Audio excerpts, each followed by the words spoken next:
Bonsoir à toutes et à tous, vous regardez Bienvenue en Ile-de-France sur le Figaro TV. Comme tous les jours, on aborde ensemble les sujets qui vous concernent et qui concernent Paris et notre région. Notre dossier du jour est consacré aux législatives partielles à Paris, après le premier tour dimanche, qui a placé en tête Michel Barnier. L'occasion pour nous de refaire un point sur ce scrutin, souvent mal compris des électeurs, et de vous en donner les effets et les conséquences. 24 ans après avoir quitté l'Assemblée nationale, l'ancienne ministre des Sports Frédérique Bredin se lance à la conquête de la deuxième circonscription de Paris. Face à Michel Barnier, elle est justement sur le plateau de Bienvenue en Ile-de-France. En culture, les textes de Victor Hugo revivent sur scène et en musique grâce au travail de Christophe Barbier, Pauline Courtin et Vadim Cher au piano, de la conso enfin, et ce sujet qui va éveiller la curiosité des épicuriens, le retour des vins d'Ile-de-France, et nous bénéficions de terroirs exceptionnels qui donnent de très jolis crus, l'occasion d'en savoir un peu plus.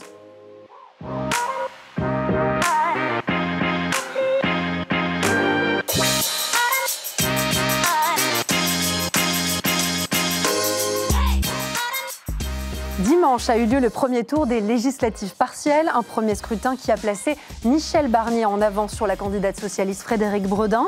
Un scrutin qui semble jouer d'avance pour Michel Barnier, qui serait alors le seul député LR de Paris. Mais Frédérique Bredin ne baisse pas les bras. Elle est d'ailleurs sur notre plateau. Merci beaucoup d'être avec nous.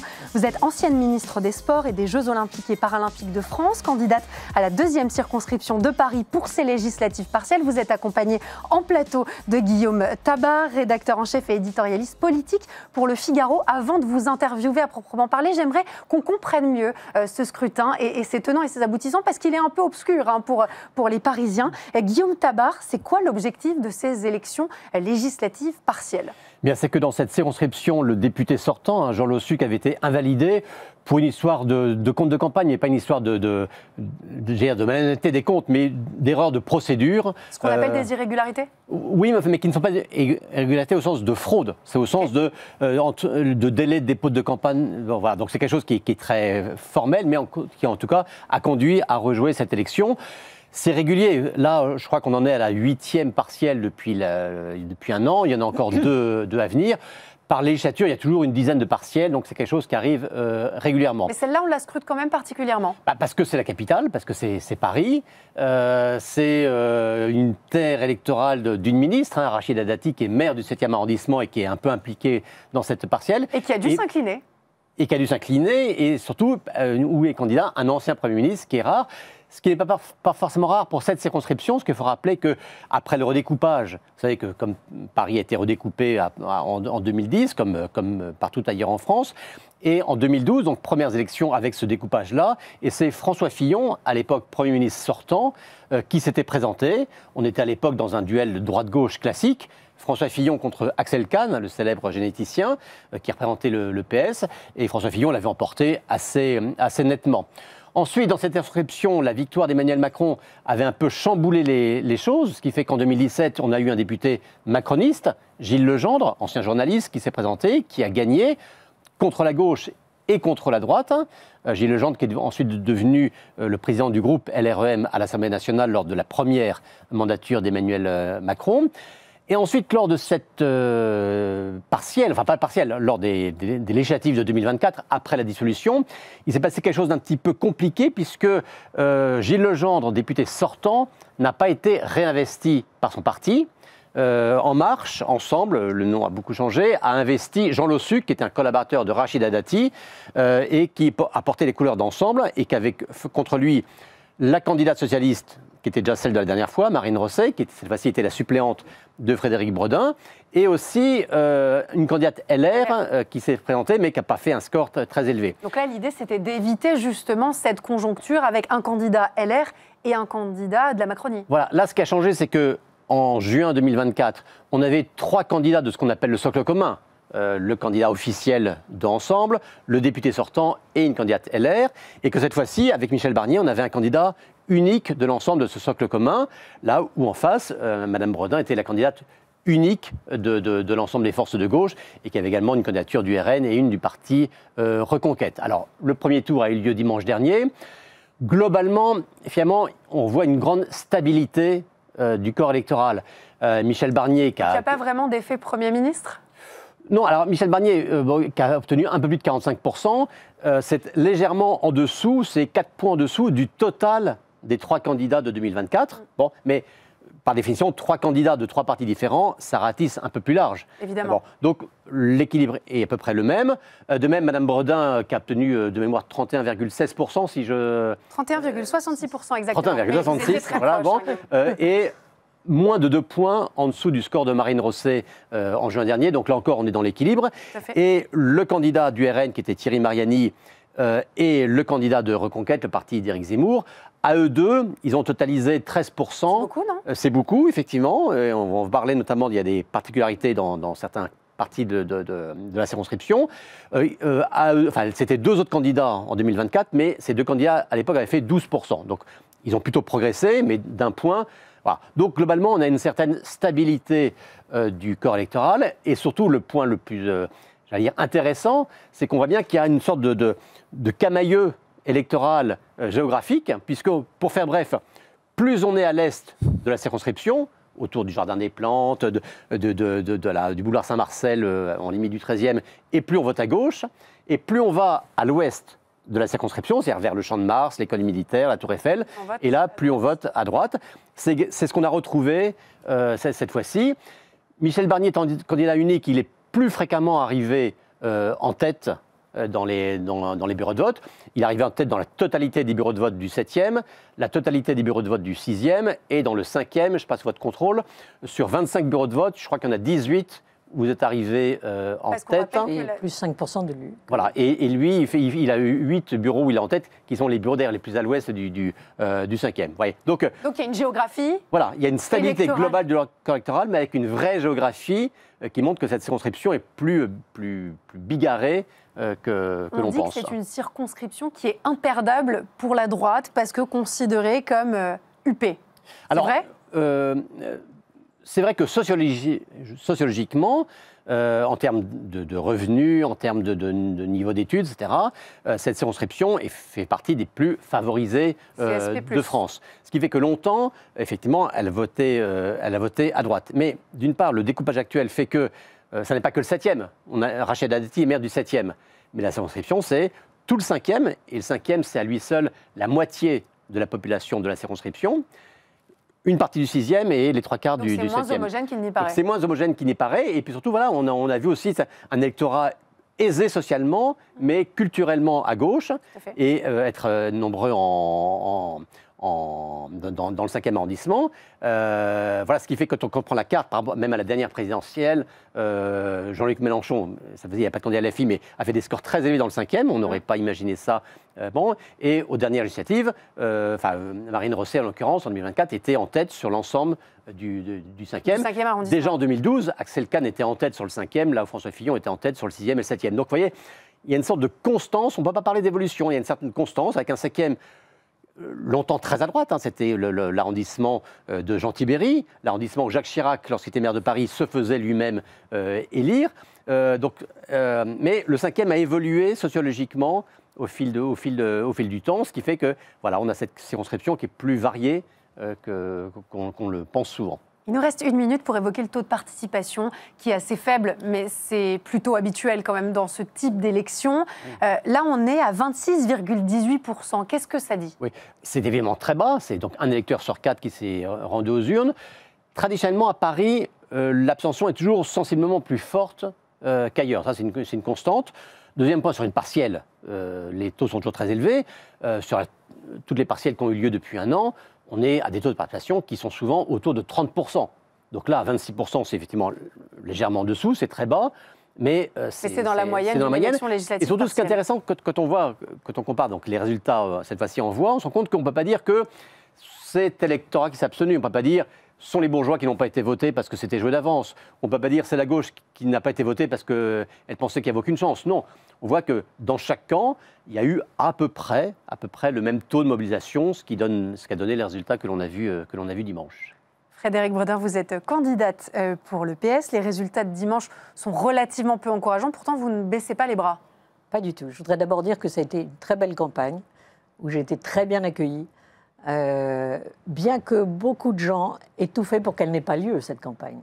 Je ne parle pas du candidat qui a fait des irrégularités, parce qu'il n'y a que 3 personnes qui ont été annulés par le Conseil constitutionnel, dont Jean Le Suc, qui était collaborateur de Rachida Dati. On n'est pas obligé de faire des irrégularités. Et je vais vous dire, quand on va sur les marchés, quand on va voir les gens et qu'on leur dit qu'on va revoter, les gens ne comprennent pas. Certains m'ont demandé si c'était déjà la nouvelle dissolution. Donc, c'est quelque chose d'assez grave. Je veux dire, peut-être pas moralement pour vous, pour moi ça l'est, mais indépendamment de ça... Donc, je disais juste que c'était pour une question de vice de procédure, et non pas d'irrégularité au sens de malhonnêteté commise par le candidat. Oui, mais tous les candidats étaient soumis aux mêmes lois. Et il y a eu 3 élections donc, qui ont été annulées, dont celle de Jean Le Suc qui est devenu inéligible. Et ce que je veux dire, c'est que la limite, c'était le 11 octobre, pour que les gens revotent. Et j'ai été très surprise, et donc j'ai écrit à l'époque au Premier ministre, qui était M. Bayrou, pour lui dire... allons au maximum, c'est-à-dire vraiment le 5 octobre et le 12 octobre, comme vous allez le faire pour Montauban, comme vous allez le faire pour les Français de l'étranger. Et très étrangement, seul Paris a eu, je dirais, ce calendrier accéléré. Calendrier accéléré qui veut dire campagne plus compliquée à mener ? Ah bah bien sûr. Dans une période aussi courte, si on veut qu'il n'y ait pas d'abstention, il faut pouvoir aller expliquer aux gens donc pourquoi cette élection... Oui, faire un peu de pédagogie. D'ailleurs, on le disait, c'est une élection qui peut être peu lisible pour les Parisiens. En vous écoutant, je me demandais pour Michel Barnier, par ailleurs. Ah, oui, et, bien sûr, mais quand je vous écoutais, je me demandais comment les téléspectateurs pouvaient comprendre cette élection. Je veux dire... Il faut avoir quand même... un certain bagage. Un certain bagage pour comprendre le pourquoi du comment et le comment du pourquoi. Ce que je sais, c'est qu'il y a eu une irrégularité de campagne, qu'on est tous aujourd'hui face à une élection que personne ne souhaitait vraiment, et qu'on a assisté dans un premier temps à une vraie bataille d'ego entre d'un côté Michel Barnier et de l'autre Rachida Dati. Vous êtes satisfaite d'être face à Michel Barnier ou vous auriez préféré un duel avec... Moi, j'aurais bien aimé que Rachida Dati, qui est pourtant très combative, reste jusqu'au bout. Parce que je pense qu'elle exprime une autre voix de la droite, et que là, c'est un accord qui est un peu étrange à comprendre. Là aussi, peut-être que vous avez, vous, l'explication. Mais l'un qui dit alors je prends Paris, mais je fais semblant, parce que je peux vous dire, c'est vraiment le service minimum, de faire ta campagne. Et l'autre qui dit ok, je vais être candidat pour Paris. Mais je promets quelque chose, c'est que je ne m'occuperai pas des dossiers de Paris. Non, il n'a pas dit ça. C'est difficile. Il a dit qu'il ne serait pas candidat aux élections municipales. Il a dit aussi qu'il ne se mêlerait pas. Donc c'est un accord finalement qui a été passé, Guillaume Tabar, entre Michel Barnier et Rachida Dati. Rachida Dati sera candidate au municipal pour Paris en 2026, tandis que Michel Barnier, lui, se positionne sur ces élections législatives partielles. Oui, cela dit, alors bien sûr, on a assisté à une vraie guerre interne à la droite et interne à LR sur cette question. Rachida Dati, elle n'a jamais été députée de cette circonscription. Elle n'a jamais été députée. Elle était maire du 7e arrondissement, comme Florence Berthoud est maire du 5e, comme Jean-Pierre Lecoq est maire du 6e. Et à Paris, et c'est vrai aussi pour les arrondissements de gauche, d'ailleurs, la loi sur le cumul fait qu'un maire d'arrondissement ne peut pas être en même temps le député de la circonscription. Donc voilà. Après, il y avait un choix à faire. Clairement, Rachida Dati a redouté que la candidature législative de Michel Barnier soit un moyen déguisé de la part de son parti de lui mettre dans les pattes un rival en vue des municipales. Oui, mais ça, voilà. Vous voyez, ce sont des pratiques, excusez-moi, ce sont des pratiques démocratiques qui n'ont plus de sens aujourd'hui. Je veux dire, qui n'ont pas lieu d'être ni à Paris, ni à l'Assemblée nationale. Parce que ce que l'on ressent aussi dans cette abstention, c'est la lassitude des gens qui face à ce chaos, entre guillemets, cette paralysie d'un système institutionnel, d'un système démocratique depuis la dissolution décidée par Emmanuel Macron, c'est quelque chose de très grave pour le pays. Et c'est pour ça, pardonnez-moi, mais c'est pour ça que je me suis présentée aussi. Parce que je trouve que le Parlement, c'est quelque chose de très important. Le travail parlementaire, c'est important. Et qu'il faut être dans l'intérêt général. Et qu'on ne peut plus utiliser simplement chaque élection comme un marchepied pour autre chose. Je veux dire, je pense vraiment que les électeurs méritent mieux. Vous avez parlé de deux choses importantes. Vous avez parlé de déconnexion entre ceux qui votent et les élus. Et vous avez parlé d'une forme de devoir d'exemplarité, en revenant notamment sur Jean Le Suc. J'ai envie de vous poser cette question concernant les frais qui ont été publiés d'Anne Hidalgo. Est-ce que c'est quelque chose qui vous choque, par exemple ? Eh bien, c'est très intéressant ce que vous posez comme question, parce que j'ai rencontré récemment dans la rue, dans un marché, quelqu'un qui soutenait justement Jean Le Suc, comme vous, et qui... mais qui me disait, c'est pas une vraie fraude, c'est une petite fraude. Non, bon. Et je lui dis, mais est-ce que vous savez combien coûte l'organisation d'une élection? Combien vous savez? Alors je peux vous le dire, il y a au moins 4 candidats qui ont plus de 5%. Vous multipliez par 30 000 €. Et après, vous regardez le temps des gens qui vont mettre les panneaux d'affichage, etc. Ça vaut combien? Non mais je l'ai demandé à la préfecture quand j'ai été voir. J'ai dit, mais combien ça coûte tout ça? Par faute de Jean Lossoux, là, c'est pas un jugement moral. Mais je veux dire, il faut arrêter tout ça. Moi, je suis. Anne Hidalgo a eu tort de. Ce qui n'est pas tout à fait la question que vous posez, Victoire. Je réponds parce que cette idée. Les Français ne supportent plus qu'on dépense de l'argent à tout va, surtout quand on leur menace de participer à la contraction demain du budget. Le problème aujourd'hui, c'est que Emmanuel Macron, comme les membres du gouvernement, ne connaissent plus la France. Et que la France est lassée de cette crise, lassée de ces petites remarques, lassée de tout ça. Moi, ce que je voudrais faire, c'est mobiliser, rassembler tous ceux qui voudraient avoir une vision d'intérêt général et travailler sérieusement les choses. Voilà. J'insiste un peu, donc Anne Hidalgo a eu tort? Vous me parlez de Rachida Dati ou d'Anne Hidalgo? Anne Hidalgo, sur la publication de ses notes de frais. Elle essaye d'être transparente. Donc les montants qui sont présentés, 200 000 € de notes de frais sur 4 ans. Je ne vais pas rentrer dans ces polémiques. Vous rentrez pas dans ces polémiques. Je trouve que ce n'est pas du niveau. Justement, une question qui concerne directement le métier que fera demain le député de cette deuxième circonscription. Être député d'une circonscription comme cette deuxième circonscription de Paris, c'est connaître très bien son terrain et c'est connaître aussi les rouages de l'Assemblée nationale. Vous le dites, vous l'affirmez, vous avez grandi dans le 6e arrondissement, c'est quelque chose que vous connaissez par cœur, vous dites bien comprendre les Parisiens. Est-ce que le temps qui s'est écoulé depuis votre dernier moment à l'Assemblée nationale a laissé un vide finalement? Est-ce que vous vous dites, je connais moins bien les rouages de l'Assemblée nationale que certains, est-ce que vous vous sentez toujours légitime? Eh ben, je vous dirais que quand je regarde aujourd'hui l'Assemblée nationale et le travail parlementaire, je regrette la crise du pays. Je trouve terrible ce moment démocratique qu'on est tous en train de vivre, qui fait que, à cause d'Emmanuel Macron, qui a voulu cacher, je le répète quand même, son échec, parce que c'est ça, aux législatives, pas aux législatives, pardon, aux européennes, a décidé de dissoudre. Depuis, le Parlement n'a quasiment plus de manière d'agir. Donc on est vraiment dans une crise institutionnelle. Et ce que je voudrais, ce que je pense que tout le monde attend, et quand je rencontre les gens sur les marchés, je vois bien, c'est ce qu'ils disent, mais comment c'est possible d'aller de crise en crise? Comment s'en sortir? Et ça passe par un travail parlementaire de qualité où on s'occupe de la justice, de la protection de l'enfance, où on s'occupe des libertés, des droits des femmes, des droits des homosexuels, où on s'occupe de tous ces sujets qui sont majeurs pour la France et où on arrête de savoir si machin est contre truc et truc contre machin.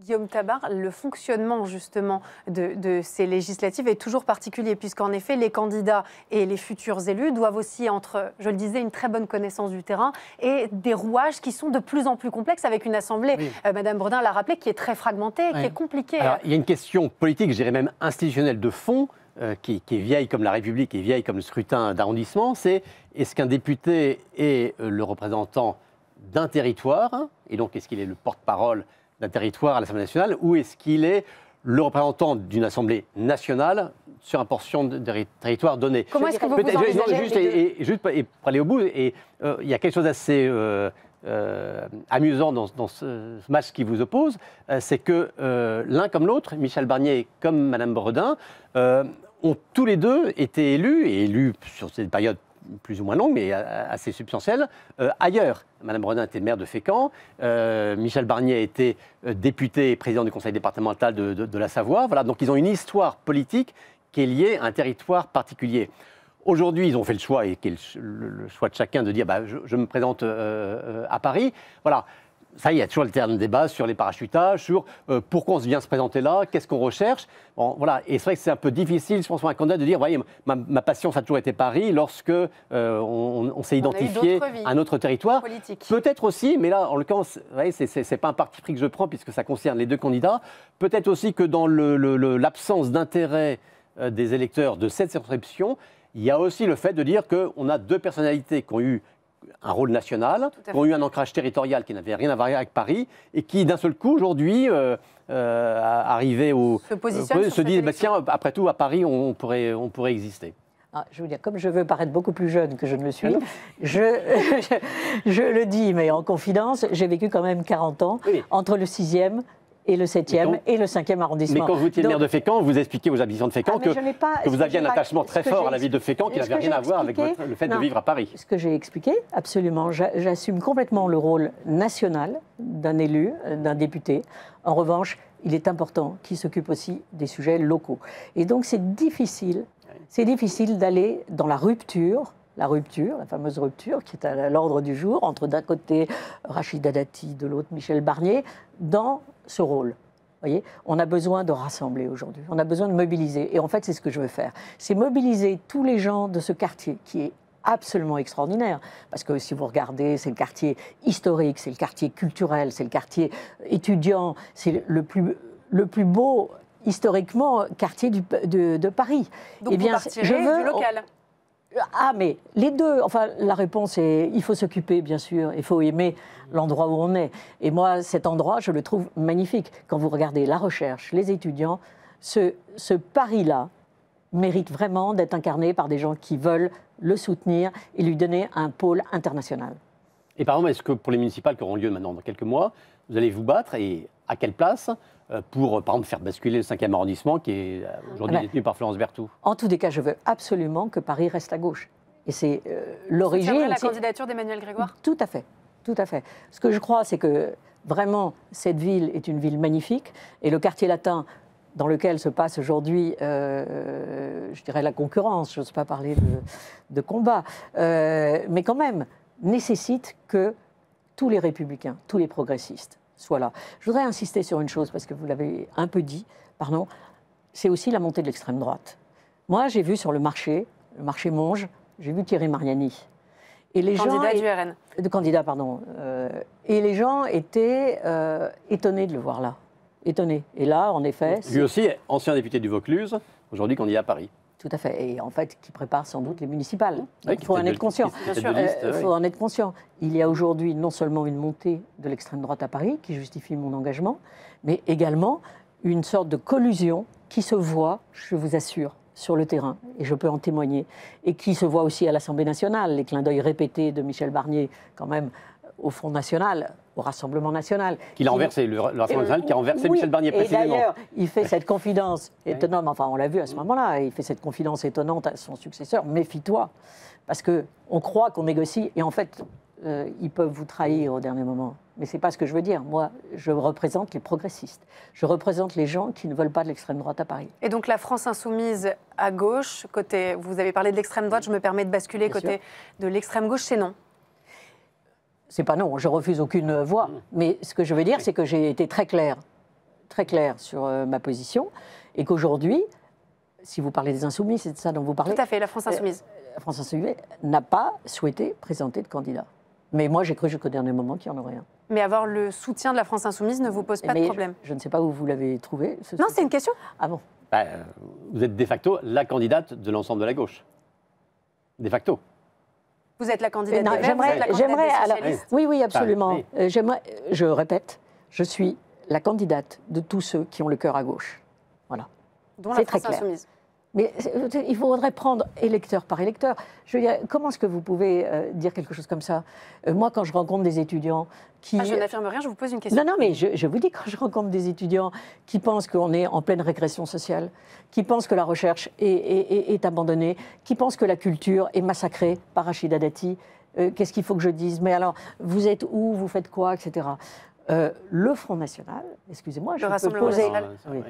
excusez-moi, le Rassemblement National, je pourrais poser la même question. Bien sûr, mais on la pose évidemment et on la posera à Michel Barnier.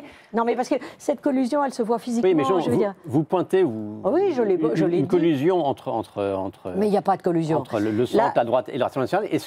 Est-ce que vous estimez symétriquement qu'il n'y a pas de continuum à avoir entre l'ensemble des forces de gauche? Mais la majorité municipale aujourd'hui à Paris, elle est sans LFI. Alors, tous les députés de gauche à Paris ont été élus comme candidats du nouveau Front Populaire avec le soutien de LFI au même titre que du PS. Vous êtes d'accord pour la mairie de Paris? Au Conseil de Paris? Au Conseil de Paris. Au Conseil de Paris. C'est la reconstruction de la gauche. Moi, je crois à ça. Je crois à une gauche profondément... Là, on est sur des législatives, en l'occurrence, oui. Ce que vous dites est quand même... c'est à la fois, à la fois et à la fois. et pas en même temps. Mais les propos de certains leaders de la France Insoumise ne vous heurtent pas. Si, je l'ai dit. Donc vous parlez plutôt des électeurs à ce moment-là. Si vous me parlez, enfin, on ne va pas revenir sur ce que j'ai déjà dit dans une autre radio, c'est que moi, personnellement, je ne soutiens pas M. Mélenchon. On soit bien clair. Ça, c'est clair. Mais chaque électeur, après, choisit. Et aujourd'hui, c'est un choix de mobilisation de tous les gens de gauche, mais aussi de tous les progressistes, de tous les humanistes qui ne veulent pas de cette collusion qui est en train de se dérouler devant nous entre la droite et l'extrême droite. On est grâce à que Michel Barnier avait contre lui des candidats et du RN et de Reconquête. Donc, mais rappelez-vous, à l'Assemblée, enfin, on l'a vu, moi je... Précisément, il a... Ouais. J'espère qu'il aura cette clarté. Vous avez, bien sûr, vous allez réussir à associer les Verts sans difficulté. Vous vous affichez d'ailleurs régulièrement aux côtés de Raphaël Glucksmann. Est-ce que c'est un homme politique qui vous inspire? Ah oui, franchement. Qu'est-ce qui vous inspire dans son profil? Justement, il est sans compromission, sans aucune compromission. Il a un combat très clair pour l'Ukraine, pour le soutien de l'Ukraine. Et je voudrais insister là-dessus. Le candidat d'extrême droite à Paris, qui était M. Mariani, parce que quand on allait au marché de la rue Claire, il n'y avait ni Michel Barnier, ni Rachida Dati, il y avait Thierry Mariani. Et donc moi, je suis restée des heures face à lui, et c'est quand même impressionnant, parce qu'il est quand même financé, en tous les cas, très très favorable à M. Poutine. Donc c'est quand même, de ce point de vue, une personnalité un peu particulière. Donc le soutien à l'Ukraine, pour vous, est un... Ah oui, je l'ai mis dans mon 4 pages, c'est la première chose que j'ai fait. Et le premier acte de campagne que j'ai fait, c'est d'aller dans une manifestation de soutien à l'Ukraine avec Raphaël Glucksmann et Emmanuel Grégoire. Qu'est-ce que vous attendez de ce second tour des législatives partielles en faisant preuve du plus de pragmatisme possible par rapport aux résultats potentiels? Et c'est pour ça que je suis venue ce soir. C'est que je voudrais dire à chacun de convaincre 10 personnes. Et on peut gagner, on peut déjouer les pronostics. Vous croyez encore que vous pouvez gagner? Absolument. Je pense que le niveau de participation est tellement faible. Les gens, je répète, ne savaient pas qu'il y avait cette élection, ne comprenaient pas ce qu'était cette élection. Donc j'allais dire, depuis dimanche dernier, beaucoup de gens ont découvert qu'il y avait une élection. Donc je dis, si chacun va chercher 10 personnes, eh bien, le convaincre, lui dire que c'est important d'aller voter, qu'on est dans une démocratie, que personne n'est propriétaire de la circonscription, eh bien on peut gagner. Guillaume Tabar, est-ce qu'on peut attendre des taux de participation sur ce second tour nettement plus élevés? Non. Là aussi, il y a un constat absolument général pour toutes les partielles, c'est-à-dire même pour toutes les élections. C'est très rare qu'il y ait une donne très différente au second tour qu'au premier tour. On sera dans 30% de participation à peu près? Oui, moi, autour de 26. Que, comme toujours, il y a quelques personnes qui ont pu ne pas aller voter au premier tour, qui vont y aller cette fois-ci. Inversement, il y a d'autres personnes pour qui l'élection va être considérée comme étant déjà jouée. Voilà. Mais c'est le rôle de candidat de se battre jusqu'au bout. Bien sûr, et de mobiliser tout le monde. Donc, de ce point de vue-là, les deux candidats ont un intérêt commun, enfin, j'aime presque dire un devoir commun, à faire campagne jusqu'au bout, qui est de appeler à la mobilisation citoyenne. Donc ça, de ce point de vue-là, bon. Mais ce n'est pas la mobilisation seulement citoyenne, c'est la mobilisation de tous les républicains. C'est un exercice démocratique auquel les républicains doivent participer. Contre la droite, excusez-moi, affairiste, parce que si l'on parle du calendrier de la semaine, on aura quand même des choses à dire. Contre la droite conservatrice, parce que Michel Barnier, et Dieu sait que c'est quelqu'un que je respecte, mais a eu quand même des positions... Mais d'ores et déjà, vous ne le considérez pas comme républicain. En gros, les électeurs républicains, c'est pour vous. Il est très conservatrice, je veux dire, sur les questions de société, sur les droits des femmes, sur les droits des homosexuels. Enfin bon, je veux dire, c'est normal, chacun défend ce qu'il veut, hein, je veux dire, c'est son problème. Et aussi, dans cette alliance entre la droite et l'extrême droite, ce que je ne voudrais pas, c'est que... Je pense en ça, si vous voulez, que l'actualité nationale, et d'une certaine manière, imprègne énormément ce scrutin. Elle l'imprègne. Je veux dire, on a le chaos à la tête de l'État. Donc, je veux dire, les gens, c'est normal, sont lassés et fatigués, mais en même temps, il faut leur dire de se réveiller, que c'est le moment, que ça sera un signal, et qu'on ne peut plus accepter ces crises à répétition, et ces 1 200 milliards de dettes supplémentaires qui existent depuis 8 ans grâce à Emmanuel Macron. Très rapidement, Guillaume Tabar, est-ce que les voix de Thierry Mariani et d'Hilaire Bouillet risquent de basculer du côté de Michel Barnier en partie? Est-ce qu'on sait le quantifier? Alors déjà, en matière de transfert de voix, je ne parle jamais de risque. Je veux dire qu'une voix est libre. Chaque citoyen a la même dignité de citoyen et est républicaine au même titre que les autres. Ils voteront pour qui ils voudront. Spontanément, on peut penser que les électeurs de Reconquête et d'une grande partie du Rassemblement national vont se sentir plus spontanément proches de Michel Barnier que de Mme Bredin. Voilà. Cela dit, on a vu aussi inversement des candidats de droite. Oui. Il y a aussi, excusez-moi, mais la question de Renaissance, qui n'a pas présenté de candidat. Donc, ça, c'était un choix. Renaissance a choisi de soutenir Michel Barnier. Non, c'est inexact. Si vous regardez leur communiqué de presse, ils disent ni soutien, excusez-moi, non mais c'est quand même factuel, ni soutien, ni participation. Et Gilles Legendre, qui était ancien député, m'a soutenu. Oui, mais une fois encore. Pardon, mais on est au deuxième tour de cette élection avant dimanche. Le premier tour. Oui, mais on le répète tout à l'heure avec les chiffres, grosso modo, à quelques points près, genre que 2 points pour vous, 3 points pour vous, 4 points pour Michel Barnier, chacun a fait le total de son camp de 2024. Donc Michel Barnier, globalement... On n'a pas assez mobilisé. Parce que personne ne savait qu'il y avait cette élection. Et on va le faire, croyez-moi. C'est vrai pour les deux. C'est vrai pour les deux. Je suis désolée, mais on doit déjà s'arrêter. Merci beaucoup à tous les deux. Merci beaucoup Frédéric Bredin d'être venu sur le plateau de Bienvenue en Ile-de-France. Je rappelle que vous êtes candidate pour ce second tour des élections législatives partielles dans la 2e circonscription de Paris. Merci beaucoup Guillaume Tabor d'avoir été avec nous en invité fil rouge. On passe tout de suite à l'entretien culture.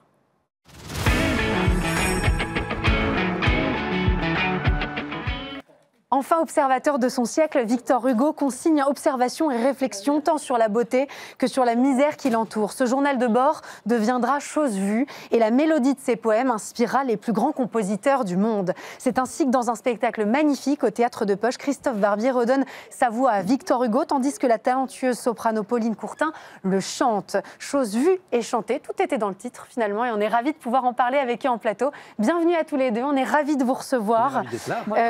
On va peut-être faire un petit historique finalement qui est quand même assez nécessaire puisque Christophe Barbier, dans une première version de ce spectacle qui avait vu le jour en 2020, vous travailliez déjà les textes de Victor Hugo. Il y a eu ensuite ce doux confinement qu'on a connu et la reprise en 2022 sous la forme qu'on connaît aujourd'hui sur le spectacle que vous nous présentez tous les deux. Exactement, la musique est arrivée après cette première expérience. Chose vue, c'est 10 000 pages, donc il y a largement de quoi faire plusieurs spectacles et on s'est rendu compte grâce à Pauline que des poèmes mis en musique pouvaient se marier idéalement avec les visions de Victor Hugo. Oui, moi, j'avais vu originairement le spectacle au Théâtre de Poche, effectivement, et j'avais été séduite par l'ambiance, par les textes, évidemment, par les décors de Marguerite d'Anguille des Déserts. Et j'ai trouvé ça tellement triste que le spectacle s'arrête en raison du confinement que j'ai proposé à Christophe de le reprendre avec une version musicale. Et vous avez bien fait, puisque donc vous êtes soprano, vous accompagnez avec une voix absolument magnifique les textes de Victor Hugo. Au piano, Vadim Cher, qui n'est pas avec nous, mais qu'on salue puisqu'il a un talent formidable. J'ai envie de vous demander ce qui vous touche respectivement chez Hugo. Chez Hugo, c'est d'abord... moi, j'ai découvert... tout ce que je ne connaissais pas de Hugo, parce qu'évidemment, il y avait le personnage universel, l'auteur des Misérables. Et puis là, dans Chose vue, j'ai découvert le témoin de son temps, le chroniqueur des luttes sociales. Et c'est un peu ce que j'avais envie de transmettre à travers ce spectacle. Oui, c'est vrai, Christophe Barbier, qu'on a une connaissance un petit peu qui nous est héritée peut-être de l'école ou de nos études supérieures de Victor Hugo, mais qui n'est pas tout à fait juste, en tout cas qui est insuffisante par rapport à son talent et à l'artiste qu'il était. Oui, qui est incomplète parce que c'est écrasé par les grandes œuvres du théâtre romantique, bien entendu par les Misérables et les grandes œuvres romanesques. Et derrière ce Hugo-là, il y a des tas d'autres Hugo. Il y a le Hugo dessinateur et peintre, et le décor de Marguerite d'Anguille des Déserts lui rend hommage puisqu'elle reprend des motifs et des calligraphies de Hugo. Il y a aussi le visionnaire de la société qui notait comme ça à brûle-pourpoint, sans faire d'effet de style d'ailleurs. L'observateur de son temps, vous l'avez dit très justement. L'observateur de son temps et un observateur visionnaire, parce qu'il voit dans les petites choses les grands événements qui arrivent. Et un pauvre voleur de pain qui se fait arrêter dit quelque chose du siècle. Dit quelque chose de la révolution qui va se produire un an après. Et puis il y a le Hugo aussi du spiritisme. Des coups frappés dans le mur la nuit, des esprits qu'il voit de ci, de là. Et celui-là, on le connaît un petit peu, mais on l'étudie guère. Il est beaucoup plus mystique que ce qu'on découvre, par exemple, dans Les Misérables. Exactement. Et puis, il y a le Hugo intime. Et ça, c'est le Hugo aussi des poésies qui sont peut-être oubliées du programme scolaire, mais que les musiciens sont allés chercher pour les mettre en note. Et qui s'accordent à merveille. En musique, on dirait que les textes ont été conçus pour... Voilà, on a essayé d'imbriquer le plus possible musique et texte. Et on a puisé chez Liszt, Fauré, Donizetti, Britten même, voilà, ces poésies qui vraiment s'intercalaient parfaitement dans les extraits de Chose vue. Je sais que vous aimez l'histoire. Il a vu passer en plus 2 empires, 2 monarchies, 2 républiques. Ça lui a permis aussi, j'ai l'impression en tout cas, de conserver un œil neuf, une curiosité permanente sur le monde, sur la société qui l'entoure, et donc cette capacité à poser un regard parfois acerbe mais très juste. Juste et humaniste. C'est-à-dire, il garde toujours foi en l'homme. Il y a beaucoup de textes là-dessus, et puis c'est aussi le filigrane des poèmes. Oui, jamais il ne désespère de l'homme, quelle que soit la tragédie de l'histoire. On en aurait bien besoin aujourd'hui. Ah oui. Oui, on aurait besoin d'un Victor Hugo moderne. C'est une voix qui nous manque en fait. C'est pour ça qu'avec ce 140e anniversaire, on a voulu redonner vie à ces voix plurielles. Et d'ailleurs, c'est assez intemporel finalement. Certaines de ces réflexions peuvent être calquées à notre époque. Ça demande un petit peu de réflexion, ça demande de sortir un peu de son corps, mais c'est aussi pour ça qu'on aime le théâtre et qu'on aime la culture et la scène, c'est que ça nous Certains de ces aphorismes sont complètement contemporains. Christophe en cite beaucoup dans la pièce. Et les gens sont frappés justement par cette modernité de sa parole. Vous l'avez dit, beaucoup de poésie, beaucoup de romantisme aussi, avec ces compositeurs célèbres qui se sont intéressés à ces poèmes. Enfant, si j'étais roi, La chanson du fou, Le papillon et la fleur. Est-ce qu'il y a l'un de ces poèmes que vous avez donc transformé, converti en chanson et que vous interprétez sur scène qui vous touche plus que les autres? Moi j'aime beaucoup. Alors évidemment le romantisme, il y a aussi l'exotisme avec notamment les adieux de l'hôtesse arabe qui a été mis en musique par Georges Bizet. Et déjà on sent aussi, parce que c'est un jeune Bizet qui compose donc cette mélodie, mais on sent déjà les prémices de Carmen. Donc on est vraiment dans l'orientalisme et l'exotisme. Est-ce que vous diriez qu'il y a une œuvre qui représente malgré tout un défi à interpréter, malgré qu'elle ait été pensée pour être mise en musique par ces compositeurs de talent? Oui, un défi, c'est peut-être la mélodie de Britten, parce qu'elle a été initialement écrite pour orchestre. Donc c'est vraiment, c'est une mélodie qui dure 3 minutes sur une relation entre un petit enfant et une maman qui est en train de décéder. Et c'est vraiment un mini-opéra de 3 minutes. Et ça doit être génial pour vous. C'est à interpréter, c'est un pur bonheur, et c'est vraiment un mini-opéra en 3 minutes, vraiment. Il y a tous les sentiments qui refluent. C'est très riche, c'est très dense. Voilà, ces textes, Christophe Barbier, ils n'ont pas été conçus pour la scène. Comment est-ce qu'on en fait un objet de théâtre? Eh bien, en picorant, en se promenant, en s'égarant dans le labyrinthe que représente Chose Vue. Il y a parfois 60 pages de description d'un événement politique. Donc il faut comme piocher. Le retour de Napoléon. Renoncer, c'est choisir. Exactement. Puis choisir, c'est renoncer. Parfois, c'est une ligne comme ça. Et puis moi, j'ai choisi aussi des choses qui résonnaient aujourd'hui. Quand il écrit « Les ministres actuels sont comme des carreaux de vitre, on voit le président au travers », on ne peut pas ne pas penser à la situation d'aujourd'hui. Et ça a été écrit il y a plus de 150 ans. De la même manière, quand il est dans la description du désespoir d'une société par rapport à sa politique, par rapport à sa démocratie, ça résonne aussi avec aujourd'hui. On pense à la déconnexion entre nos élus et la société, évidemment. Exactement. Je ne voterai pas du tout, car l'envie a rempli d'embûches pour le génie et pour le goût ces urnes d'où sortent des cruches. Les cruches qui sortent des urnes, aujourd'hui, ça nous parle aussi. Ça nous parle totalement. Il nous rassure, parce que si Hugo et la République ont traversé cette période-là, en 1848, on va y arriver. Donc il y a presque un message d'espoir, finalement. C'est une œuvre optimiste, oui, tout à fait. Optimiste sur l'amour et optimiste aussi sur le vivre ensemble, comme on dit aujourd'hui, de la politique. Qu'est-ce qui a guidé la mise en scène? Quels sont les éléments forts, ceux sur lesquels vous avez dit on ne transigera pas là-dessus? D'abord les regards qu'on échange. Vous êtes d'une complicité absolument magnifique sur scène. C'est absolument génial à regarder parce qu'on sent une osmose. On le sent aussi avec Vadim Cher au piano. Ça, c'était important pour vous qu'il y ait une communion entre vous trois? Ah, tout à fait, tout à fait. Nous deux, parce que je suis un peu le figurant des airs qui sont chantés. Je suis le papillon quand elle est la fleur. Et puis parce que Hugo ne parle que de ce qu'il vit, de l'amour notamment qu'il vit. Et puis Vadim est un pianiste comédien et un comédien pianiste. Et puis c'est le 3e spectacle qu'on monte avec lui. On doit être à 180 représentations de tous les 3 ensemble. Vous êtes une famille. On est un trio vraiment qui fonctionne bien et ça, on lui doit beaucoup. Vous avez choisi une ambiance assez confidentielle où la proximité apporte beaucoup de chaleur et de connivence aussi avec le public. Sur le piano, des petits objets sonores pour apporter une touche ludique, des lumières très chaudes. Pauline Courtin, vous êtes souvent face à un secrétaire. Il y a quelque chose de très... On a l'impression d'assister à une scène du quotidien, quelque chose de très intime. Et on se dit qu'on fait partie de quelque chose de précieux. Moi, c'est un peu le sentiment que j'ai. C'est exactement ce qu'on a voulu mettre en scène et en lumière. En effet, c'est presque une scène de vie de Victor Hugo. Quelqu'un qui l'accompagne. En tout cas, on ne sait pas exactement qui est cette femme. Est-ce que c'est Juliette Drouet? Est-ce que c'est un fantôme? On ne sait pas, mais elle l'accompagne tout au long de sa vie, jusqu'à la mort finalement, puisque à la fin, on ne va pas dévoiler la fin du spectacle, mais voilà, on ne sait pas, mais ce sont des scènes de vie intime de Victor Hugo. Cette intimité, elle est précieuse et elle est mise en beauté aussi avec les toiles peintes de Marguerite Tanguy qui sont absolument magnifiques et qui viennent apporter aussi beaucoup de chaleur, puisqu'encore une fois, je trouve qu'il y a vraiment cet effet cocon et on en ressort un petit peu...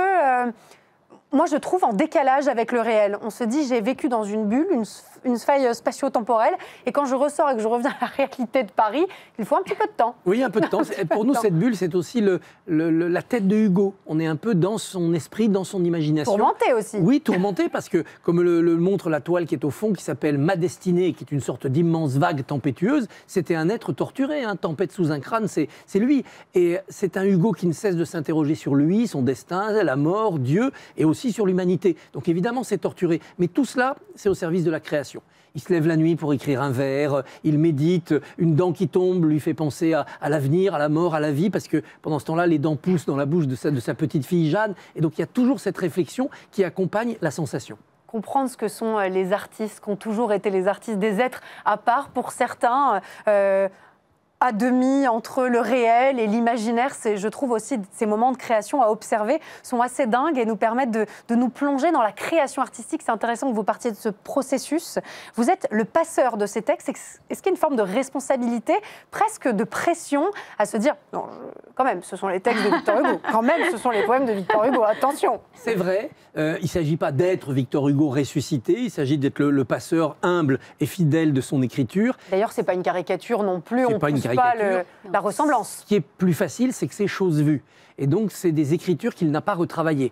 Il ne leur a pas donné l'ampleur et parfois le style un peu empoulé qu'on peut trouver dans certaines poésies officielles ou dans certaines pièces de théâtre. Donc, ça reste à hauteur d'homme, c'est des anecdotes et c'est facile à interpréter pour ça. Et l'important, c'était de transmettre justement ces textes qui sont moins connus que beaucoup d'autres. Avec des extraits qui sont relativement courts pour ne pas perdre le public. Vous avez dit tout à l'heure cette petite phrase. Ces poèmes qui sont aussi finalement assez accessibles, je trouve que c'est très agréable parce que même sans connaître par cœur l'œuvre d'Hugo, on peut tout à fait apprécier, redécouvrir son style qu'on aime énormément. Et c'est aussi ça qui était important, c'était sensibiliser, aller toucher ceux qui nous écoutent sans perdre du monde en chemin. C'était exactement ça, vous avez bien résumé les choses. En fait, il y a une série de 10 poèmes qui sont mis en valeur, évidemment, et qui encadrent les textes et extraits de choses vues. Et on essayait en fait de démocratiser un peu ces textes, de les faire connaître. Je ne sais pas si tu as quelque chose à rajouter. De transmettre cela avec l'idée que Hugo nous parle aujourd'hui. Et c'est une pensée qui n'est pas éteinte, ce n'est pas du passé. C'était des leçons de vie, des leçons de politique qui peuvent servir aujourd'hui. C'est comique, c'est universel, c'est troublant d'actualité, c'est là pour nous accompagner. Et puis on retrouve les grands combats de Hugo, Bien quand même. sûr. Le combat contre la peine de mort, le combat pour une certaine construction politique européenne, le combat pour que les droits de l'homme, de la femme, de l'enfant finissent par s'imposer. Les combats et l'optimisme. Et puis finalement, c'est un spectacle où on rit et on réfléchit. Je vous rejoins totalement. Voilà. On prend beaucoup de plaisir, en même temps, ça cogite. Et quand on sort, ça continue à cogiter. Je crois que c'est tout l'intérêt, surtout. C'est du beau, du beau, du beau. Et on sait qu'on en a énormément besoin. Je me permets, j'attrape ce CD qui, justement, reprend les différents titres et les différents textes de choses vues et chantées au Théâtre de Poche. Je vous laisse nous rappeler les dates où on peut vous retrouver sur scène. Tous les lundis à 21h jusqu'au 3 novembre inclus, donc au Théâtre de Poche. Donc il faut se dépêcher un petit peu quand même. Oui, On va aller vous voir. J'espère qu'après, il y aura d'autres occasions. Ah oui, ailleurs. on va prolonger, c'est sûr. Hugo, on ne s'en lasse jamais. Merci beaucoup. Merci à vous, Olivier Quentin. Merci beaucoup, Christophe Barbier, d'être venu nous présenter ce spectacle magnifique qui fait revivre Victor Hugo. Et on passe tout de suite à la consommation.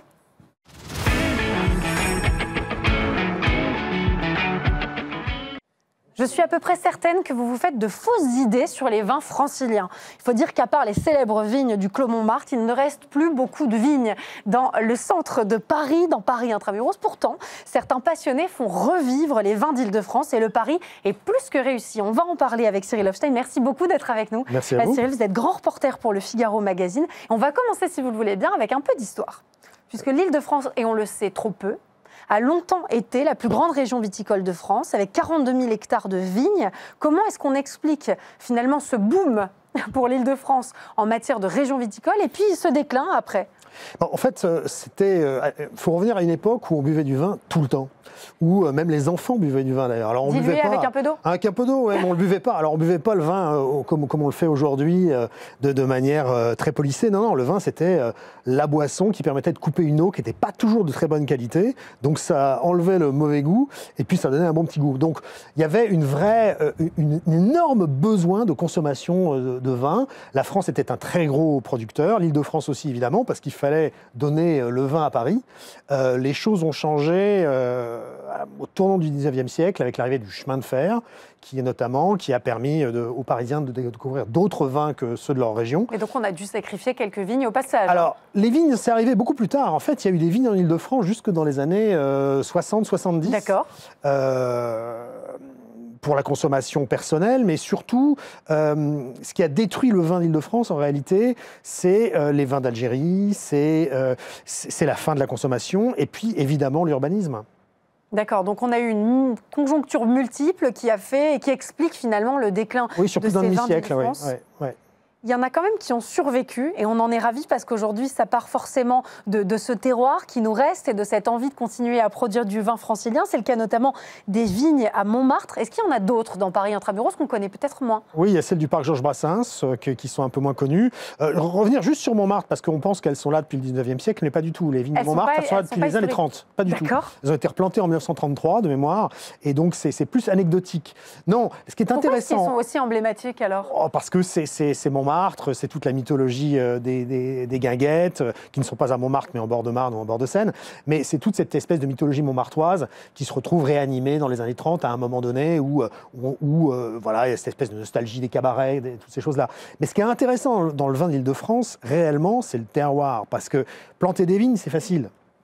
Ça va à peu près partout. Vous pouvez en mettre dans votre jardin si vous avez un jardin, même sur votre balcon. Ça arrive à Paris, il y en a dans le parc de Bercy, il y a quelques vignes. Il y a même quelques vignes très du côté de la Bastille. Bon, mais tout ça, ça fait pas du vin.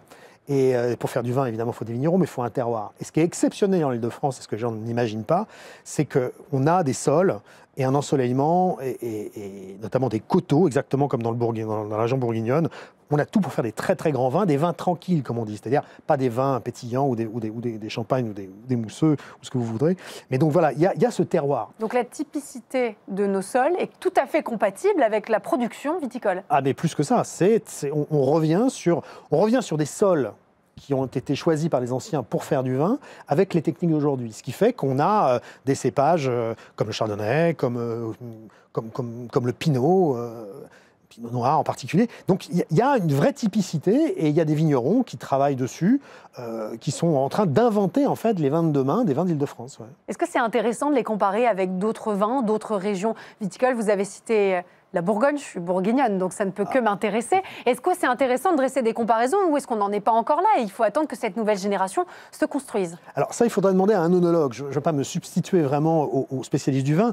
Non, moi ce qui me semble intéressant, c'est la démarche. C'est-à-dire qu'on est déjà sur plusieurs générations de vignes, donc on est sur une production qui ne peut que s'améliorer. Bon, déjà, on revenait sur le terroir, il y a le savoir-faire et puis il y a aussi le changement climatique. C'est vrai qu'on a des vignes aujourd'hui qui vont recevoir un ensoleillement plus important qu'autrefois. Et puis il y a cette volonté de bien faire. Je ne sais pas si vous avez entendu parler de la piquette. La piquette, c'est un vin coupé d'eau qu'on buvait partout.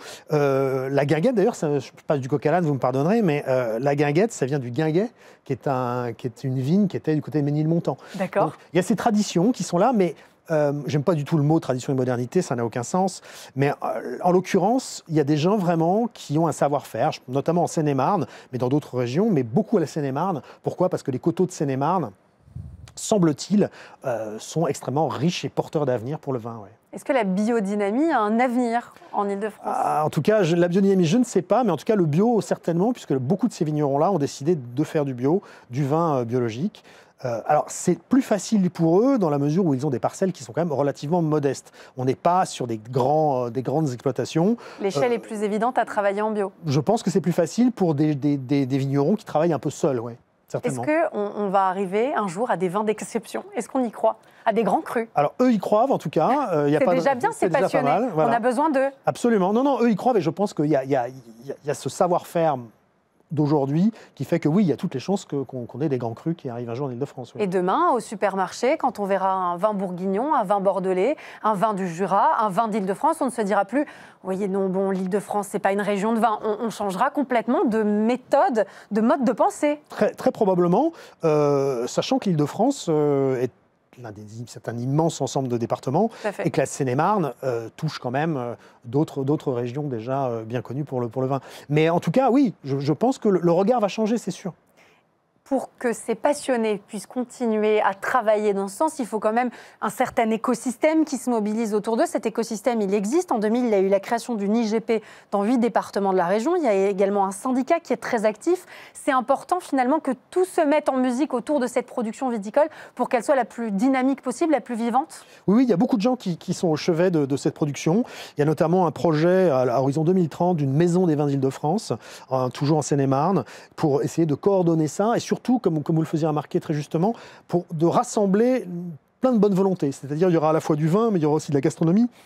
Il y aura aussi pas mal d'espaces pédagogiques pour expliquer aux plus jeunes ce qu'est la vigne, la vinification, et puis sera sans doute associé des endroits où on pourra le déguster, mais aussi partager des repas, rencontrer les vignerons. Donc un véritable espace, j'aime pas le mot pédagogique, mais en tout cas de découverte, absolument, oui. Pour nous sensibiliser justement à ce vin d'Île-de-France, est-ce qu'il y a un vrai marché à Paris et en Île-de-France? On sait qu'il y a énormément de restaurants dans la capitale et en Île-de-France. On est une région de gastronomie, on en est fiers. Est-ce qu'il y a un marché pour absorber cette future production viticole francilienne? Très probablement, surtout qu'il y a quand même une tendance qui est plus qu'une tendance, c'est presque une morale aujourd'hui, de consommer court, les circuits courts, la proximité, d'associer le terroir à ce qu'on mange. C'est génial de savoir d'où vient une bouteille. Tout à fait. Et donc, je pense que oui, tout est là pour que ces vins aient du succès, s'ils sont bons.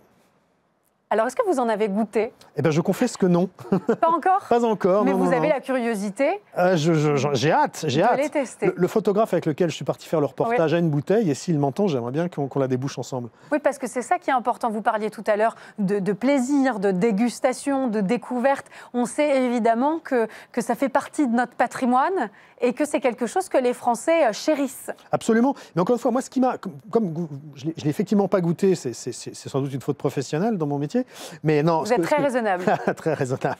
Sobre, surtout un jour de bouclage. Mais non, la réalité, moi, ce qui m'a vraiment fasciné, c'est la passion. Parce que même si je n'ai pas goûté le vin, j'ai rencontré les gens. C'est des métiers difficiles. Hein. On le sait, vous avez parlé tout à l'heure du réchauffement climatique, du dérèglement climatique. Il y a des années qui sont de véritables enfers. Alors, pas en Île-de-France. C'est vrai? Non, pas en Île-de-France. On y échappe parce qu'on est quand même dans une région avec traditionnellement des coups de froid, de la pluie. Donc on n'a pas ces fameuses périodes de gel qui sont très difficiles pour les viticulteurs? En tout cas, peut-être les traverseront-elles ces périodes, mais pour le moment, on est plutôt dans un environnement assez favorable. Ouais. Ce qui explique aussi, ce que vous nous expliquiez tout à l'heure justement, cette capacité de la région à développer cette ressource qui est sous nos pieds, à nos sols finalement. Tout à fait, et puis il y a aussi des volontés politiques, c'est-à-dire que l'Île-de-France bénéficie d'une image assez floue par rapport au reste du pays, puisqu'on imagine une méga région industrialisée, urbanisée, avec finalement peu de campagne, ce qui n'est pas du tout le cas des Conquis de Paris.